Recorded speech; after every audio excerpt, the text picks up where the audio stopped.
one of my favorites from Patiala, Punjabi University, Parul,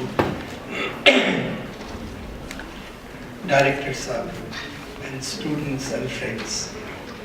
I have allocated 10 minutes, and my efforts will be to stick to 10 minutes. One of the major issues as journalists and communicators that we face in life is to make our message crisp, meaningful, and within the time frame allocated to us. How many of you want to be TV journalists? Can you put up your hands? How many of you want to be TV journalists? Nobody? I know that Siddiqui wants to be a TV journalist. Nobody else? You want to be print journalists? You don't want to be in media, you're just studying media because you want to be away from your dad and mom? How many journalism students here? So, do you want to be print media journalists or electronic media journalists or social media journalists? Can I get a response, please? Electronic. So when I asked it the first time, you didn't answer. Now in electronic journalism, if you're doing a news reporting, you may get 20 seconds. And if you fail to choose your words correctly in those 20 seconds, you may not be able to communicate the feeling that you want to. The feeling could be of elation, it could be of disgust, it could be anything. But the use of language, of correct language, is a reflection on the ability of the reporter to interpret world events and to share it with people.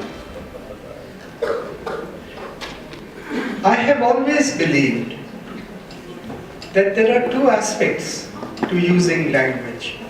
One is to use cuss words, bad words, lousy words, what we often see on television and read both on social media, on Twitter, on Facebook, as well as see on television.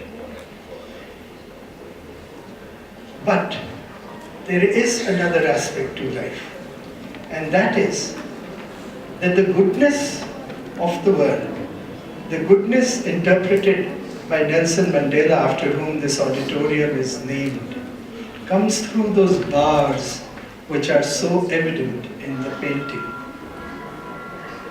Can we use proper, good, evocative language to bring out the beauties, maybe of our country, of our world, of whatever we are reporting on? How can we bring joy through media and by telling the truth? That is what I will focus on. How can we use lesser known truths to bring sunshine into our hearts? Of course, communication is also through architecture. Because an architect reflects what is in our minds. So I have been privileged to talk about communication to students of architecture, advanced architecture, not the basic students. Because the Fatehpur Sikri is a classic example of using right architecture to communicate moods. Moods is communicated through choice of words. This is Jodhabai's palace. Many of you may have seen the picture Jodhabai. But what is not known? This is the entrance. And at top of the entrance, there are two stars of David, which is the symbol of the Jews. It is not a Hindu symbol. It is not a Rajput symbol. It's not a Muslim symbol. So what is being communicated? What is being communicated is what Akbar was known for religious tolerance. When we are unable to use good words, then we use cuss words in an effort to attract viewership. But Discovery Channel, which still, along with National Geographic, has probably the highest TRP, uses no cuss word, Judge Saab. Never, ever. CP Singh Saab has been involved in creating their dictionary. Only 2,000 words. You can use only 2,000 words when you do something for Discovery. So the Stars of David. This is another part of it. It's Jain architecture. Why am I talking about architecture? Because when we create a story, either for print medium, or for the electronic medium, or for the social media, you have to have an architecture of the story that you're going to make. You just can't put one wall here and another wall there, and then say we have to put a roof over it. What is your architecture? What is it that you are going to create?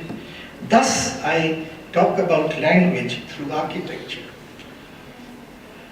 This is the other very beautiful thing, and this is actually a Buddhist pagoda.